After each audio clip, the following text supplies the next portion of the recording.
What's up? What's up? What's poppin'? Hey, yo, it's Nate Dogg, 916, coming at you live from Sacramento. Hey, man, y'all know what to do, man. Hit that like, that subscribe, and that notification bell if you want to keep catching my content, man. Like I say all the time, I know I don't post all the time, but when I feel like I got something to say, I'm going to post. First of all, let's get one thing clear. I'm not making this video at a no disrespect to any generation or any people, any brothers, any body involved in the underworld at all. But I just feel like this need to be said, right? YNs, young N's, right? As of lately, I've been seeing a lot of Instagram reels or shorts, YouTube shorts, Instagram reels, and TikToks about YNs fighting in 2025, right? That's always the title or close to the title, right? And it always starts as a swing, and a lot of them are parodies, not real, but they do transfer over to real life. And it's a swing and then somebody shooting. And predominantly most of the captions say we're not fighting no more. We don't do no fighting, right? You think I've paid, or you see the videos where somebody says you think I spent $500 for this Glock when to fight, right? And I've heard people in my own personal life say they're not fighting no more, because they got get downs, or we're not fighting. I don't fight. I don't have to fight. I don't go to the gym and work out for what? I'm not going to be fighting nobody. I don't need to be doing all that.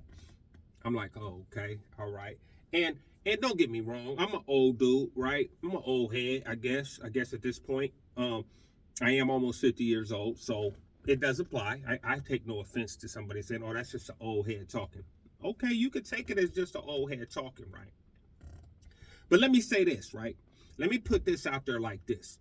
And you can leave it on the table, or you can eat what you can digest, right? If you live in that lifestyle, that underground lifestyle, that underworld lifestyle, the criminal element lifestyle, right? If it's up with people when you see them and this and that type of behavior, right? Then it's predominantly one place you're going to end up. Predominantly, you're going to end up in prison, right? You're going to end up incarcerated, whether it be county jail, county facilities, prison, right? That's where you're going to end up if your thought process is, I'm just popping somebody. I'm just going to use my weapon and unalive somebody or pop them or injure them in a very extreme manner, right? Well, all these things are crimes, right? So you're breaking the law. So therefore, you're going to be sent to some type of institution, right? And not that I'm promoting living this lifestyle. I'm talking to the people that have already decided. If you already classify yourself or characterize yourself as a YN or somebody that's outside like that, then you already live in that lifestyle. So I'm not promoting that lifestyle to you. However, let me give you a tip. And you may not know me, and some of you guys might know me. And those of you know me know I'm speaking from a good place, right? It's never something to put down cast this out here in the streets, right?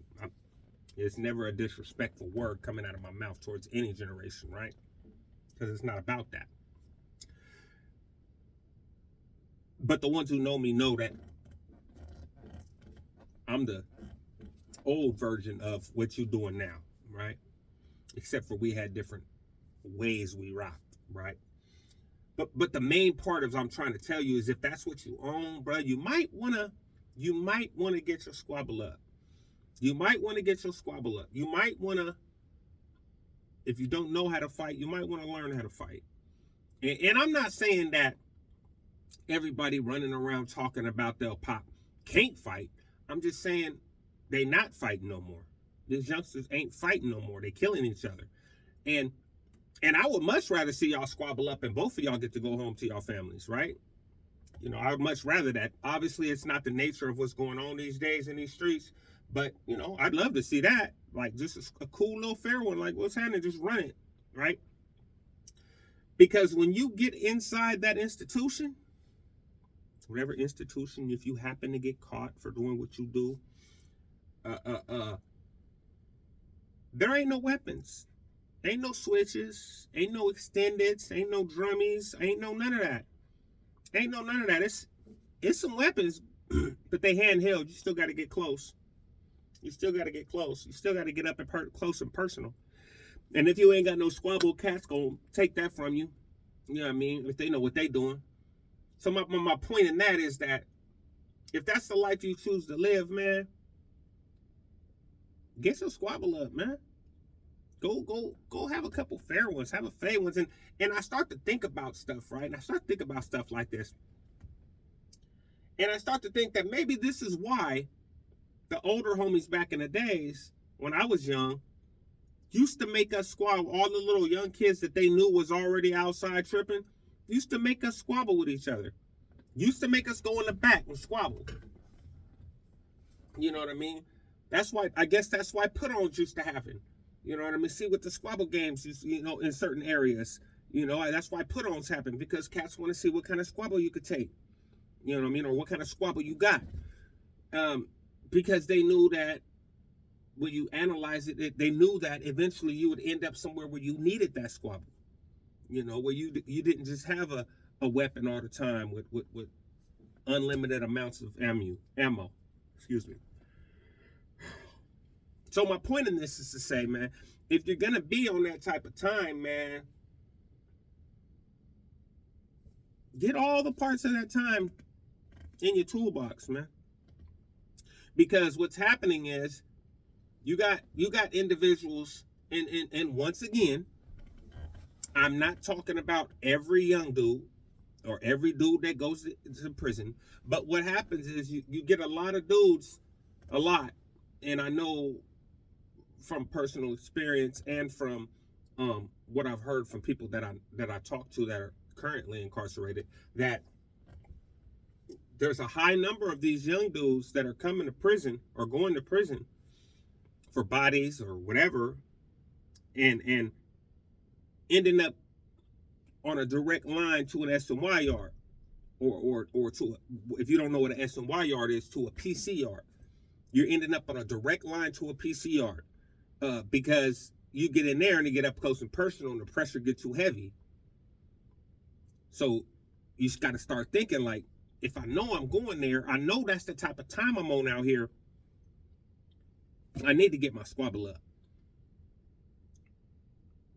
It's one thing when, like I said, it's one thing when you can stand across the street or walk somebody down or do all that stuff. That's cool. But when all that's taken away and it's just mano a mano, man on man, what you gonna do? What you gonna do? I mean, I don't think I'm a tough guy. Let's not put that. But I squabble. I squabble. Yeah, I do squabble, and I did squabble. I don't squabble now, but I ain't forgot how to do nothing. You know. So my point is, if you 120 pounds, right? Which I've seen a lot of young dudes that are kind of slim, you know what I mean, kind of small, 120 pounds, and you don't got no squabble. You ain't had no squabble. Not saying that you're not scared to fight. I mean that you're afraid to fight, but you don't have no real squabble. Like, you don't have no real fight. You have no real technique. You don't know how to fight. You probably have 1 or 2 fights in your life. You know what I mean? And I've met some of them. Because you always kept that on you, so cats never wanted to try to fight you. The cats knew that you had it on you. And you get into county jail, and you run into somebody like me. So I'm talking about you 5'9", 120 pounds, 5'8", 120 pounds. You kind of thin, right? You kind of thin, right? Right. And then you hit prison or the county or whatever, and you run into somebody like me. And not that I'm a tough guy, but I am 6'3". I am 220 pounds, and I fight. I grew up fighting. You know what I mean? I ain't never turned down a head up. You know, I ain't saying I won every fight I ever fought, but I squabble. I get down. And you never hear me, and you can never go back and hear nobody say that I said I never lost a squabble, but I never turned down a squabble either. You know what I mean? You don't have to beat me up to say you beat me up. You don't have to do it. You know what I mean? And to be honest, the people that I have lost squabbles to have so much respect for me after that squabble that I bet you couldn't even get them to this day to tell them to get them to tell you, oh yeah, I whooped him. Nah, I squabbled, bruh. He did his stuff. He did his stuff like he was supposed to. Just saying. So just take the, you know what I mean? You guys could listen to whoever you want, man. All I'm gonna do is tell you the truth. From my point of view, from what I've been through, man. If you're looking at like this, some old head don't know what he talking about, do your history, man. Do your history about me, man. You know what I mean? And I ain't nobody, but I was somebody. I did do some stuff. You know, I might not have did the most stuff, but I did my stuff. You know? So if you don't do nothing else today, man, stay loyal to yourself, man. 100.